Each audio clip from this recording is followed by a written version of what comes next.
This is your hostess with the mostest, Donna Smith, aka what? Lady D. How y'all doing? This is the afternoon break. Thoughts.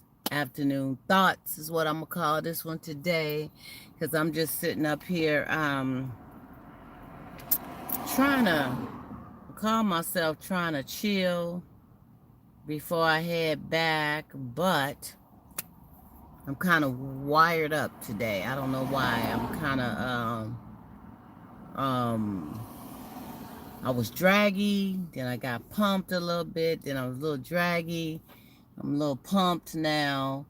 I will be going to the doctor this afternoon to check on my foot. I had the x-rays and things were looking pretty good. Still having some little pain here and there on and off when I do too much, but I'm gonna let the doctor be the determining factor if this boot is gonna come off my foot.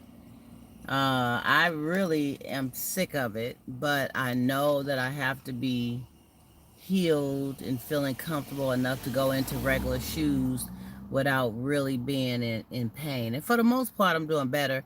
It's just that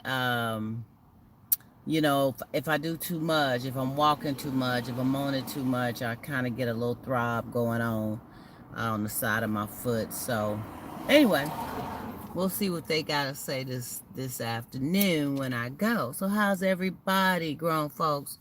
How you doing today? Today is Tuesday.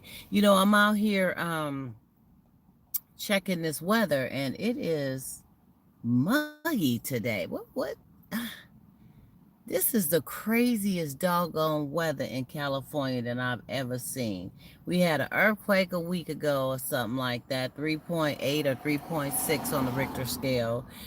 We've had 3 full days of heat wave, over 100 degrees in certain areas.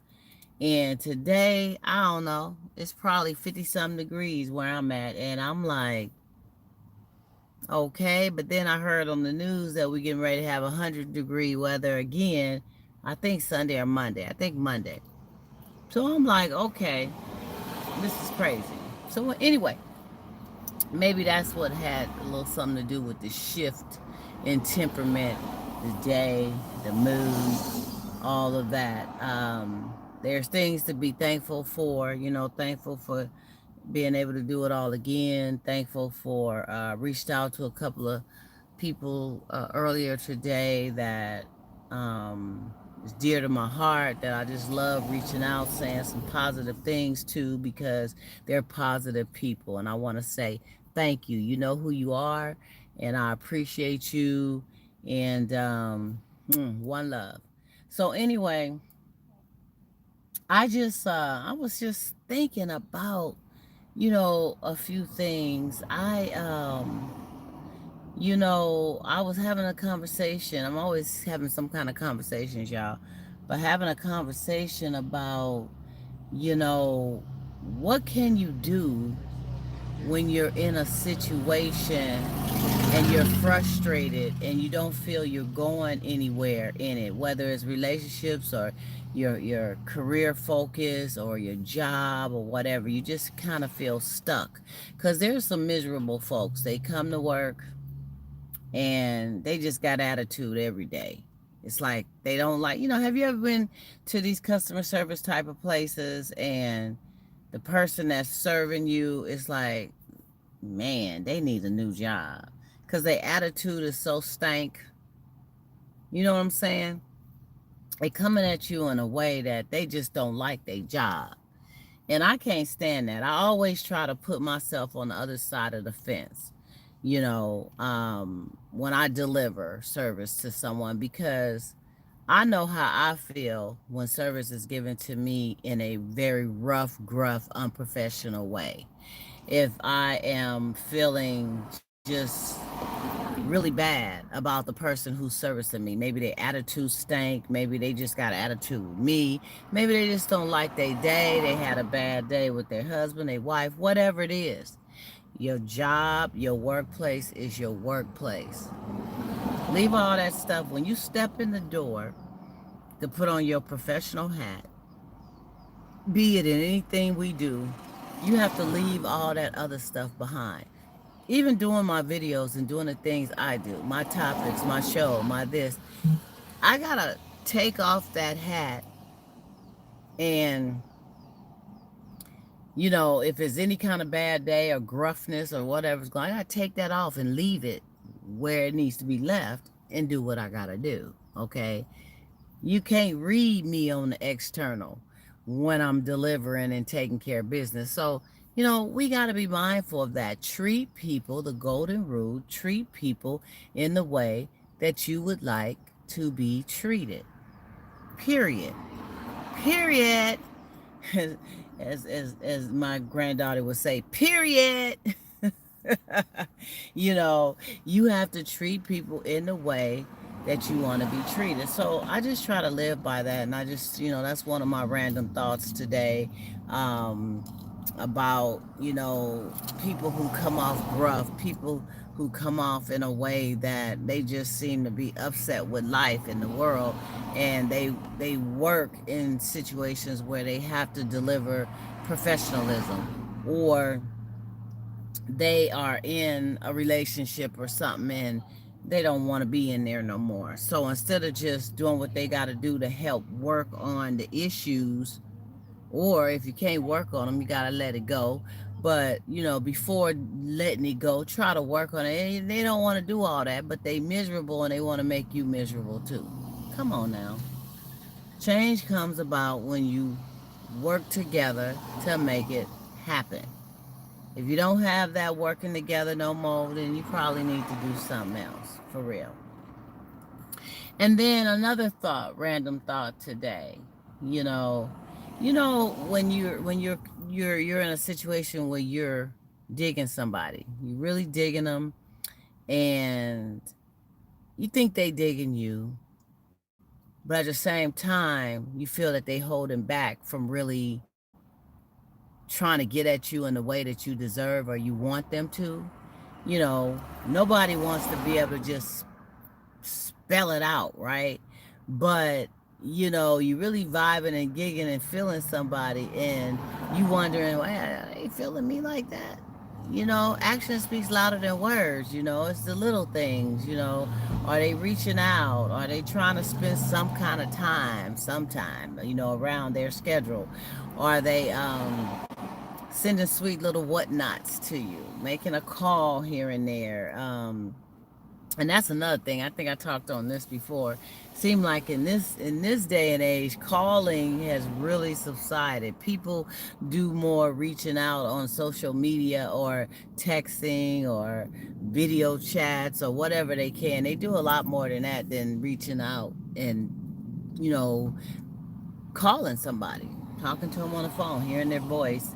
I remember years ago, you would stay on the phone for hours with somebody. You would fall asleep talking to them. You found out so much about them talking to them. And yeah, things seem to have changed with that.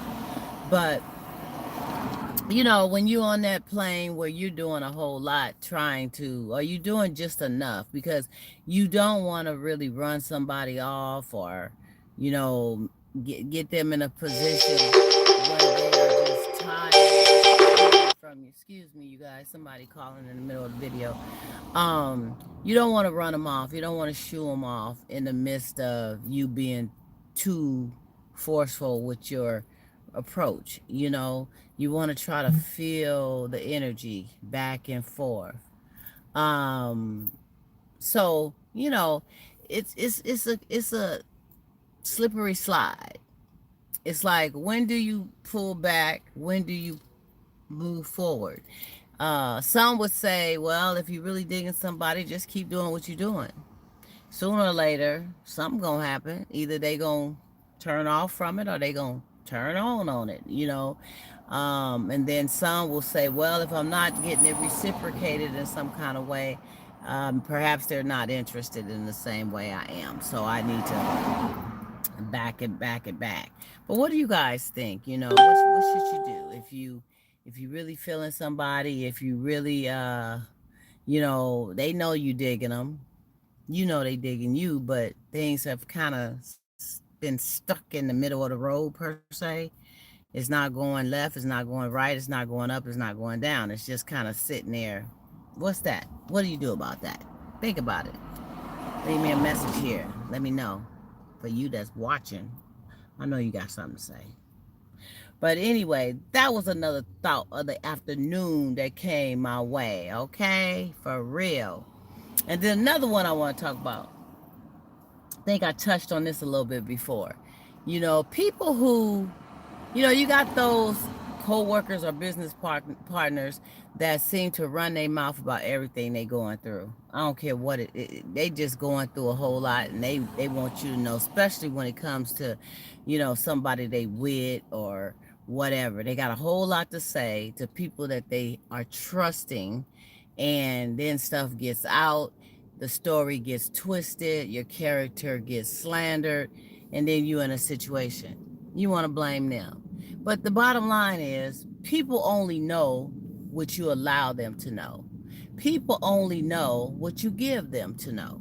So you can't always blame them. You got to blame yourself for putting it out there. Everybody's not trustworthy. They really are not. And even the ones you think you do trust, you still got to use some kind of reservation because they don't really need to know all your business. They don't need to know all of it because you have situations, especially at work, where stuff just kind of filters out. One person will tell the next will say, "Oh, don't tell nobody I said this." The next thing you know, it's just a domino effect. And before you know, it comes back to you, and you like, you know what? That heifer or that whatever he is, he told my business. No, you told your business. Okay? So stop blaming folks about that. And then you have you have the situations where, okay, you have that best friend. You're telling that best friend all your stuff, all your goods. And I think women are more prone to doing this than men. I know men talk. They got barbershop talk and they got a boy they talk to, but they usually are a little bit more reserved about telling the good stuff. They may say a little something about being mad at a man. You know what she did, man. Let me tell you what she did.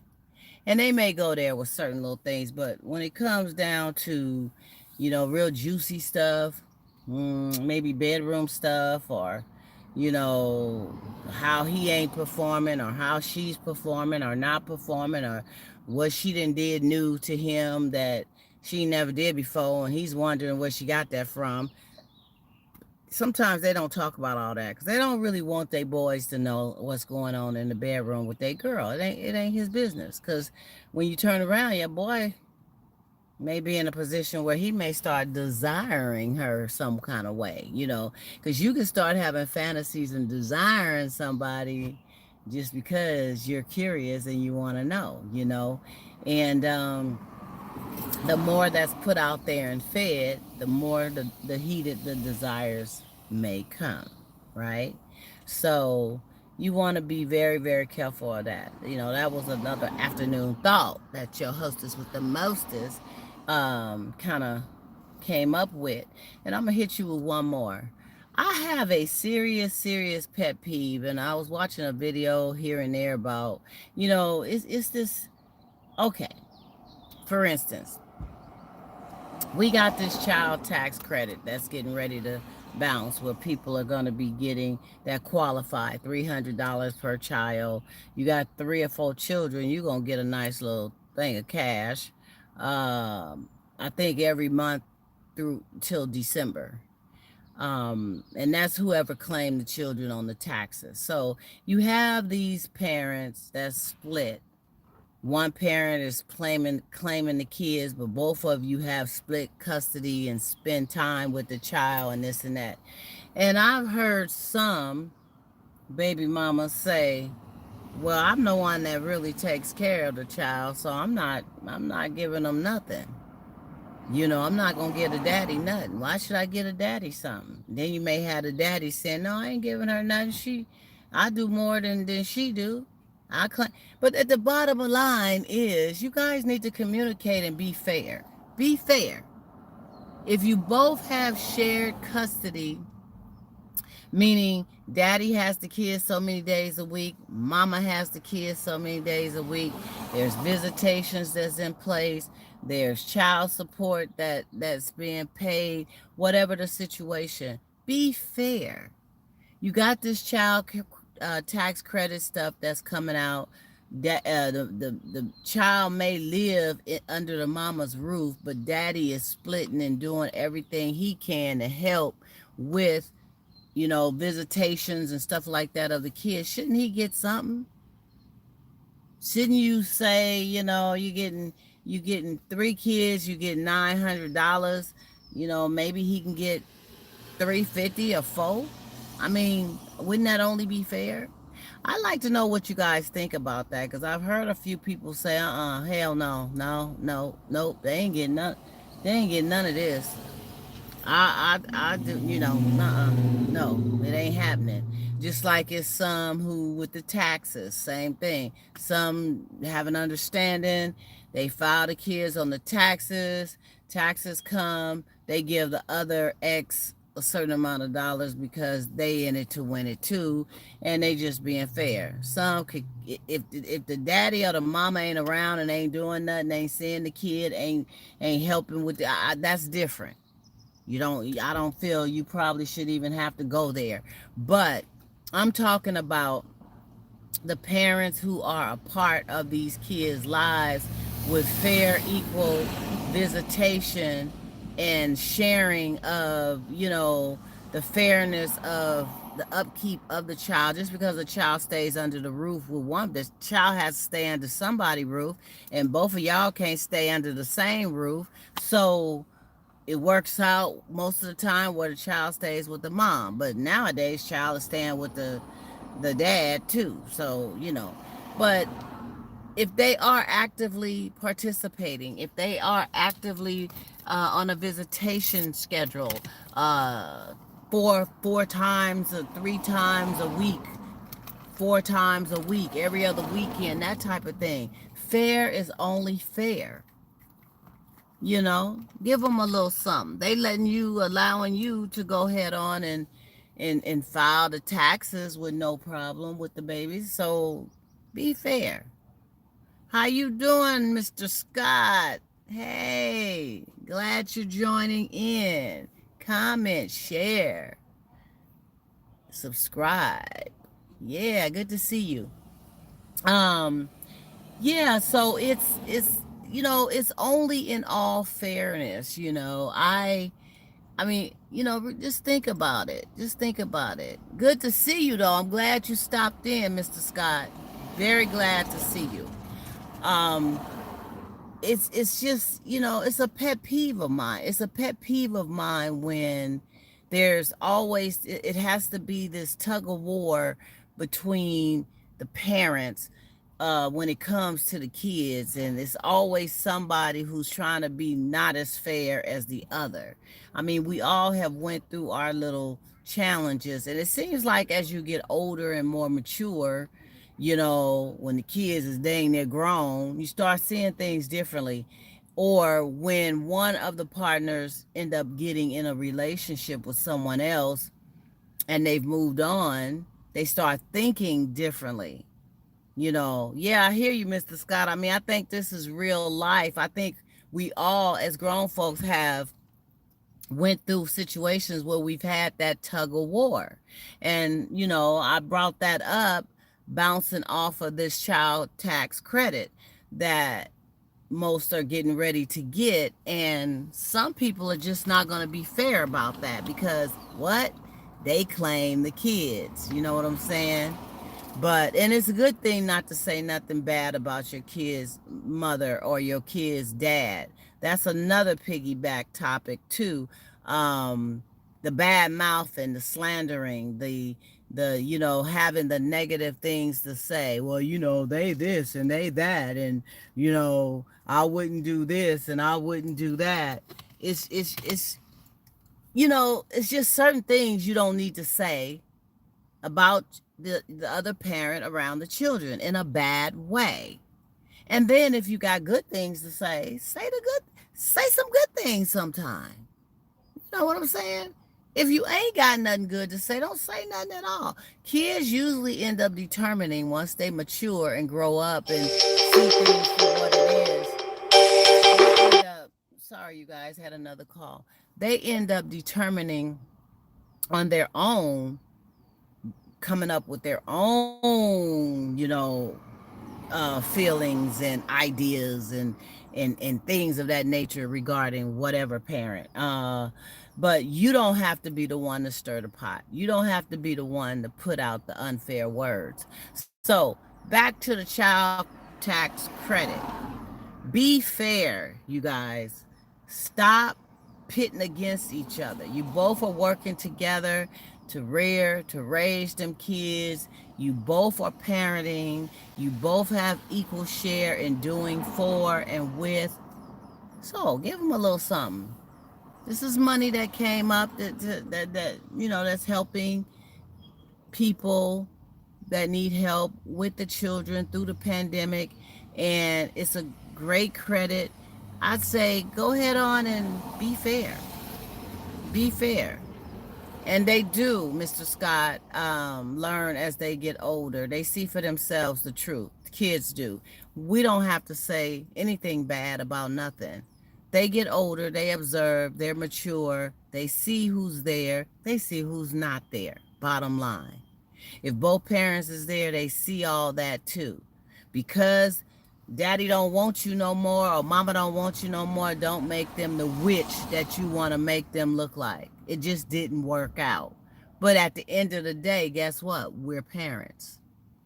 We're still parents to these children, regardless of us being able to stand each other under the same roof. And that's only being fair. So yeah, thinking about it today on the afternoon thoughts, that's something that came up. Big old pet peeve of mine for sure. Okay, had to go there. And then another thing, one more thing. All of us got these friends that we keep in touch with that they may call and they may check on you sometime and this and this and that. And sometimes they may have friends in common that they're friends with that you also know. And talk comes up and next thing you know, this person is talking about making it seem like they got a relationship with you or something's going on with you and them, and the only thing y'all do is talk here and there. People need to stop doing that. It's okay to let it be known that you know such and such. Oh, that's my friend. I know so. Oh, yeah, yeah. But to put too much on it, to make it seem like it's bigger than it is because you have a twice a month phone call connection or whatever. That's not right. That's not right. Then you got the other person wondering, well, dang, what's up? They talking to her? They talking to him? He talking to he? No. And folks, don't assume based on what somebody else has told you that is factual or truth. If you have any questions or want to know something about somebody, especially if you know their character and they pretty cool, ask them. I'm guarantee you gonna find out the truth and it ain't gonna be nothing like the next person was saying it. Just come out and ask them. If you want to know something, don't go by what people say. I can't stand that. There's so many people who try to slander your character, who try to come up with these fabricated stories or making it seem like it happened like this and it happened like that. And oh yeah, me and her or me and him. And it ain't even like that. You know what I'm saying? Because if it's something big and juicy going on that you want everybody to know, you'll put it out there. And sometimes you don't even need to put stuff out there. A lot of times people try to guess what's going on with me because I don't put my stuff out there like that. It is what it is. And, one day you may just hear, oh, she getting married. Okay, well, I didn't even know she was dating. Well, I don't put my stuff out there like that. It ain't everybody's business. But at the end of the day, people try to create these stories and fabrications about you and what you're doing, or making it seem as though they're doing a lot more with you than they actually are. So stop it. Stop doing that. Huh. Anyway, this is your hostess with the mostest. My time is up, y'all. It's time for me to get it. I got to get back and I got to do a few things before I head to the doctor. But on that note, I'm going to see you guys soon. This is a Tuesday afternoon. I will be back this week for some more Grown Folk Talk for you. And make sure on Sunday, 7 p.m., tune in live on YouTube where we get down with Donna Smith, talk, grown folk every week. And I bring you during the week my own little juicy talk, okay? Just like I'm doing now. So this is Donna Smith. You can email me, dgrier12000@yahoo.com. Check me out on Facebook under Donna Smith, Twitter under Miss Lady D111. I'm on Instagram under Donna_Smith_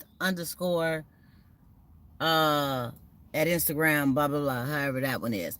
And also here on YouTube, Donna Smith, a.k.a. Lady D, with some grown folk talk for you.